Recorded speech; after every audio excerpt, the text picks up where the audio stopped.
고린도 후서 제1장.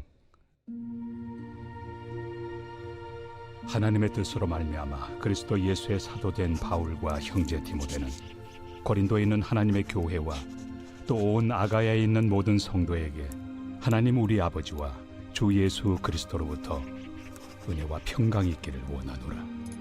찬송하리로다.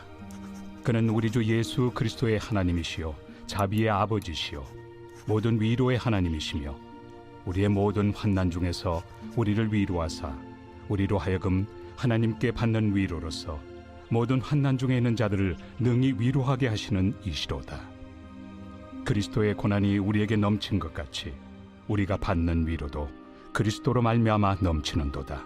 우리가 환난 당하는 것도 너희가 위로와 구원을 받게 하려는 것이요 우리가 위로를 받는 것도 너희가 위로를 받게 하려는 것이니 이 위로가 너희 속에 역사하여 우리가 받는 것 같은 고난을 너희도 견디게 하느니라. 너희를 위한 우리의 소망이 견고함은 너희가 고난에 참여하는 자가 된 것 같이 위로에도 그러할 줄을 알미라.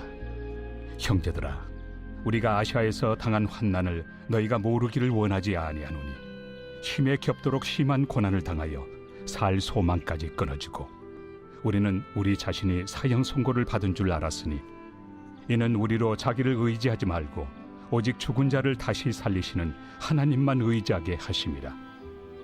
그가 이같이 큰 사망에서 우리를 건지셨고 또 건지실 것이며 이후에도 건지시기를 그에게 바라노라.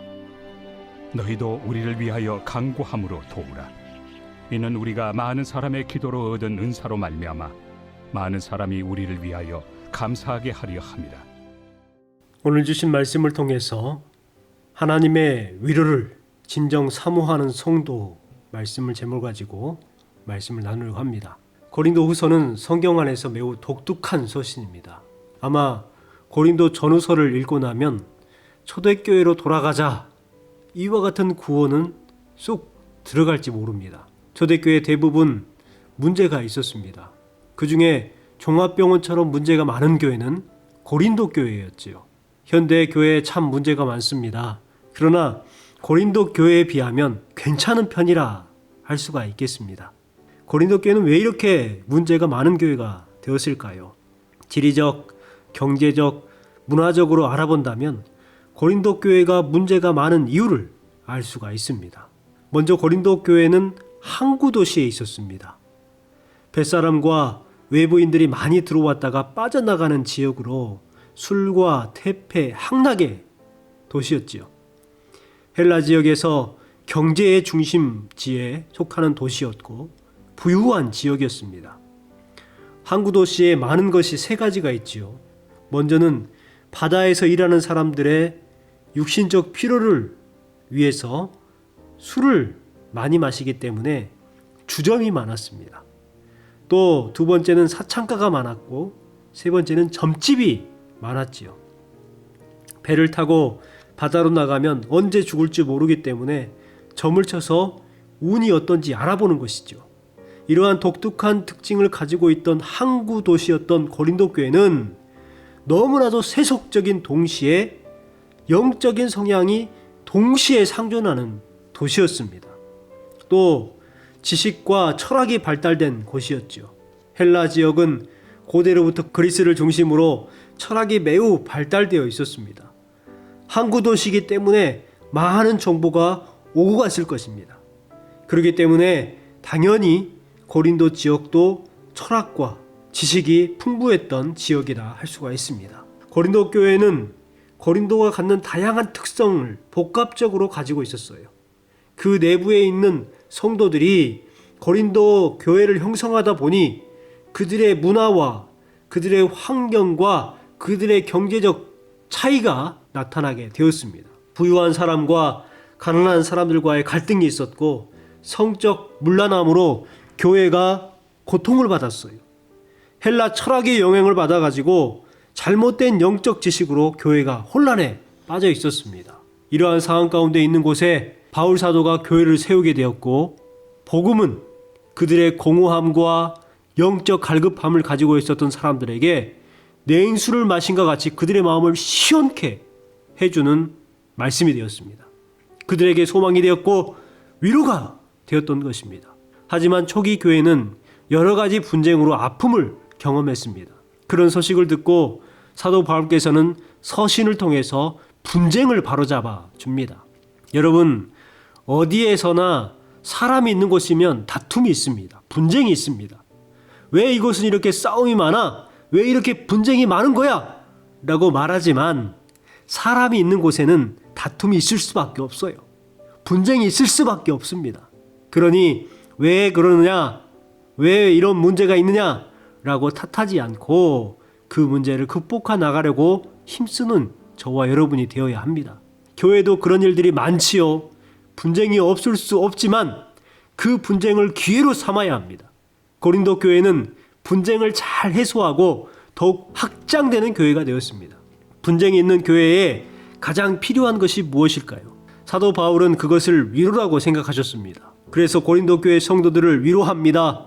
언뜻 고린도 교회 전후서를 읽어보면 책망하고 틀린 것을 지적하고 화를 내는 것처럼 표현되어 있지만 전체적인 내용으로 본다면 사도 바울의 사랑이 담긴 위로와 격려가 그 바탕에 녹아져 있음을 알 수가 있습니다. 우리는 하나님의 위로가 필요한 사람들입니다. 하나님의 위로하심은 우리에게 고난 가운데서도 살 소망을 얻게 합니다. 그러기에 하나님의 위로는 우리에게 절실하게 필요합니다. 바울 사도가 말하는 하나님의 자녀가 누리는 삶은 무엇인지 생각해보는 시간이 됐으면 좋겠습니다. 먼저 주님 안에 참된 위로를 얻는 삶을 살게 됩니다. 하나님의 뜻으로 말미암아 그리스도 예수의 사도된 바울이라고 시작을 하죠. 바울이 사도된 것은 자신의 의지나 뜻에 따른 것이 아니라 하나님의 뜻으로 말미암아 된 것임을 강조합니다.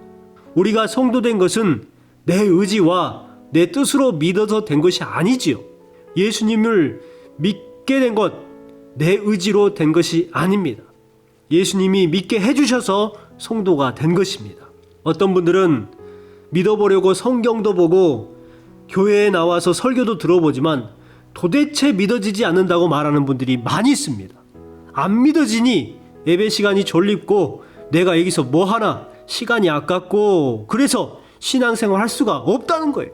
그런데 똑같은 성경을 보고 똑같은 설교를 듣는데 우리는 믿어질까요? 이것이 하나님의 백성된 증거요, 믿어지는 것이 하나님의 은혜입니다.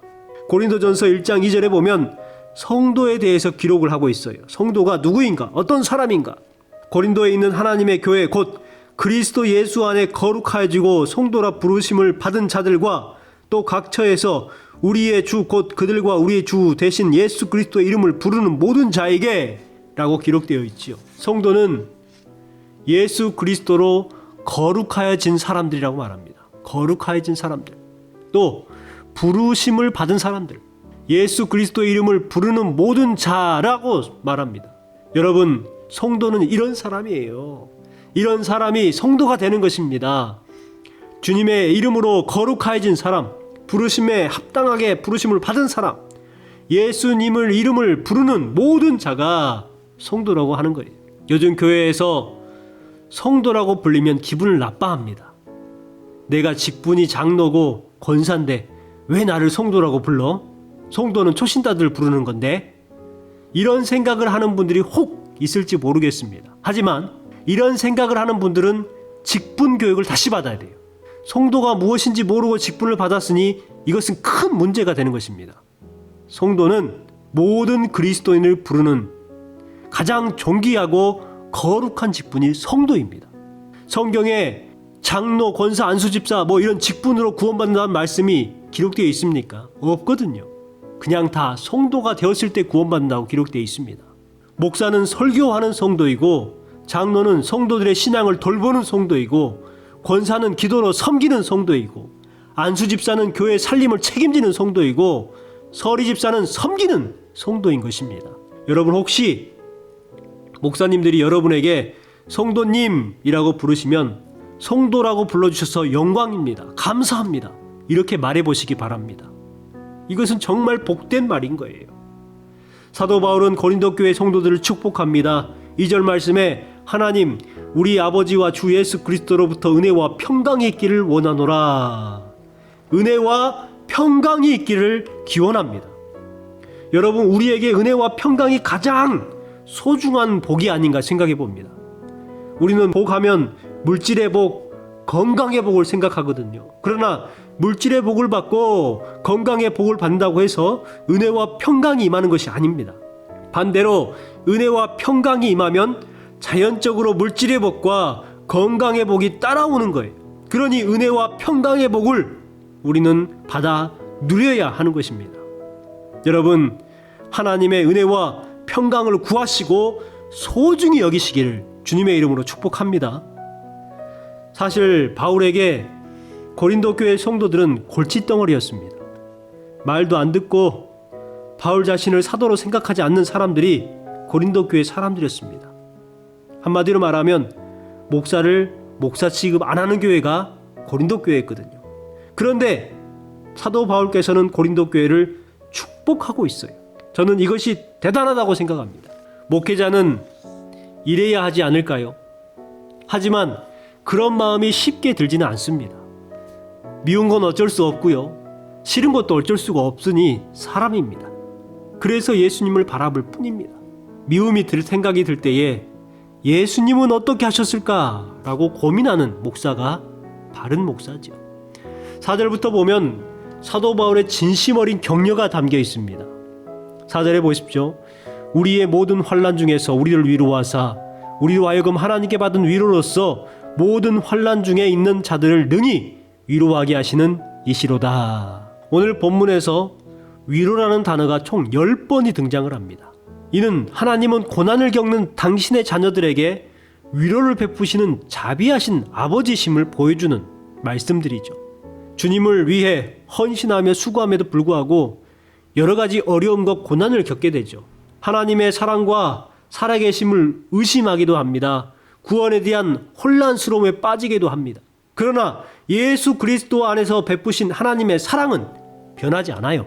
하나님의 사랑은 어제나 오늘이나 영원토록 변하지 않으십니다.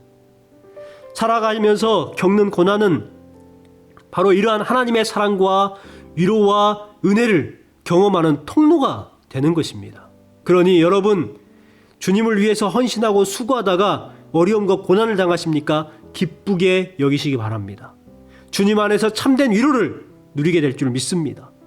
오늘의 답답함과 억울함, 그리고 말로 다 할 수 없는 슬픔 속에서도 주님 안에서 참된 위로를 얻는 삶을 우리는 살아가야 합니다. 오늘 우리 주변에는 주님의 위로가 진심으로 필요한 많은 이웃들이 있습니다. 코로나 때문에 힘들어하는 교회의 목회자들의 한숨 섞인 그러한 이야기들을 종종 듣게 됩니다. 그런 와중에도 다양한 방법들로 문제들을 헤쳐나가는 목회자들의 모습 속에서 많은 위로를 경험하게 됩니다. 주님 안에서 서로 위로를 나눔으로 건강한 그리스도인으로, 건강한 교회로 세워져 갈 수 있도록 노력하는 삶을 살아야 하겠습니다. 여러분, 주님 안에서 누릴 위로를 꿈꾸시기 바랍니다. 내 자신을 위로하시는 하나님을 소망하고 위로를 나누며 주님을 신뢰하는 삶을 살아가야 합니다. 오늘도 가는 모든 길에 하나님의 위로가 함께 하시기를 주님의 이름으로 축원합니다.